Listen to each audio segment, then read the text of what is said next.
বাংলাদেশ জাতীয় ক্রিকেট দলে এখন ৩ ফরম্যাটে ৩ জন ভিন্ন ভিন্ন অধিনায়ক। নাজমুল হাসান শান্তকে আরও একবার টেস্ট ক্রিকেটের দায়িত্ব দেওয়া হয়েছে, কিন্তু এই দায়িত্বটা কি আসলে তার কাছ থেকে কখনো চলে গিয়েছিল? না। বাংলাদেশ ক্রিকেট দল লাস্ট যে টেস্ট ম্যাচটা খেলেছিল সেখানে নাজমুল হাসান শান্তই অধিনায়ক ছিলেন। এখনও তিনি অধিনায়ক হিসেবেই ফিরছেন। তবে ফিরছেন কেন বলা হচ্ছে? এর কারণ হচ্ছে বাংলাদেশ ক্রিকেট দলে ওয়ানডে ক্রিকেটের অধিনায়কত্ব যখন বদল করা হয় তখন নাজমুল হাসান শান্ত সেই বিষয়ে খুব একটা সন্তুষ্ট হতে পারেননি এবং সেই সময়ে তিনি টেস্ট অধিনায়কত্ব ছেড়ে দিয়েছিলেন। যদিও নাজমুল হাসান শান্ত পরিসংখ্যানের বিচারে বাংলাদেশের one of the best test অধিনায়ক। মাত্র 14টা ম্যাচ তিনি অধিনায়কত্ব করে 4টা টেস্টে জয় পেয়েছেন।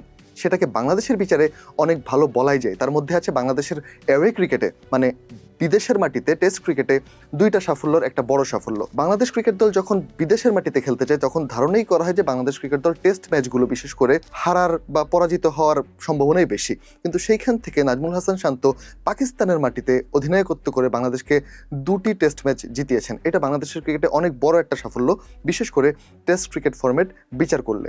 কিন্তু তার পরপর আমরা দেখেছি যে ওয়ানডে ক্রিকেটের কিছুদিন এদিক সেদিক হওয়ার কারণে তাকে ওয়ানডে ক্রিকেটের অধিনায়কত্ব থেকে সরিয়ে দেওয়া হয়। এখানে একটা প্রশ্ন আসে, বাংলাদেশ ক্রিকেট দল বা বাংলাদেশ ক্রিকেট বোর্ড যারা এই দলটাকে ম্যানেজ করছেন তারা দিন শেষে অধিনায়কত্ব ব্যাপারটাকে সিরিয়াসলি নিচ্ছেন কিনা?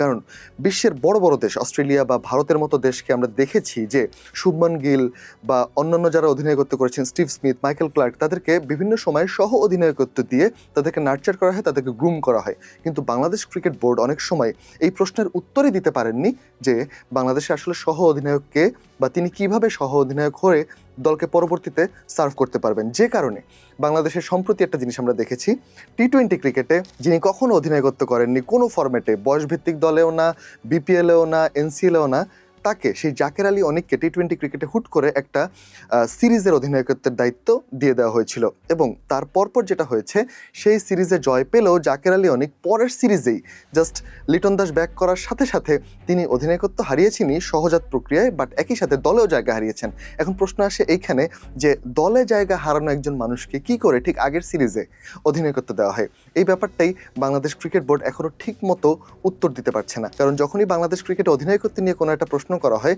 তখন এমন একটা প্রসঙ্গ আসে যেখানে আসলে ক্রিকেটারের ইচ্ছা অনিচ্ছার বাইরে বাংলাদেশ ক্রিকেট বোর্ড ঠিক কী কারণে সেই অধিনায়কত্ব সরিয়েছেন বা সেই আগের অধিনায়ক সরিয়ে নতুন অধিনায়ক বসিয়েছেন সেই প্রশ্নের উত্তর সঠিকভাবে কখনোই আসে না। যেমন একটা উদাহরণ হচ্ছে 2018 সালে যখন সাকিব আল হাসান বিভিন্ন সাক্ষাৎকার বা বিভিন্ন জায়গায় তিনি টেস্ট খেলা থেকে একটু দূরে থাকার কথা বলছিলেন, টেস্ট ক্রিকেট থেকে মাঝে মধ্যেই ছুটি নিচ্ছিলেন, ঠিক সেই সময় তখনকার বোর্ড প্রেসিডেন্ট সাকিব আল হাসানকে টেস্টের অধিনায়কত্ব দিয়ে দেওয়া হয়। এবং মজার ব্যাপার হচ্ছে এটা অনেকটাই জোর করে খেলানোর মতো একটা প্রক্রিয়া ছিল, কারণ অধিনায়ক হলে তিনি তো খেলা মিস দিতে পারবেন না। ঠিক এই যুক্তিতে তাকে টেস্ট অধিনায়ক করা হয়। ব্যাপারটা অনেকটা ছেলে খেলার মতো হয়ে গিয়েছিল। এবং পরবর্তীতে আমরা দেখেছি মেহেদী হাসান মিরাজের সাথে শেখ মেহেদী, যিনি বাংলাদেশ ক্রিকেট দলের একজন টপ টি-20 স্পিনার হিসেবে পরিচিত, তাকে সহ অধিনায়ক করা হয়েছিল। কিন্তু যখন পরবর্তী অধিনায়ক বিচার করা হয় টি-20 ক্রিকেটে তখন কিন্তু তাকে আর গোনায় ধরা হয়নি, তখন জাকের আলী অনিককে আবার অধিনায়ক দেওয়া হয়।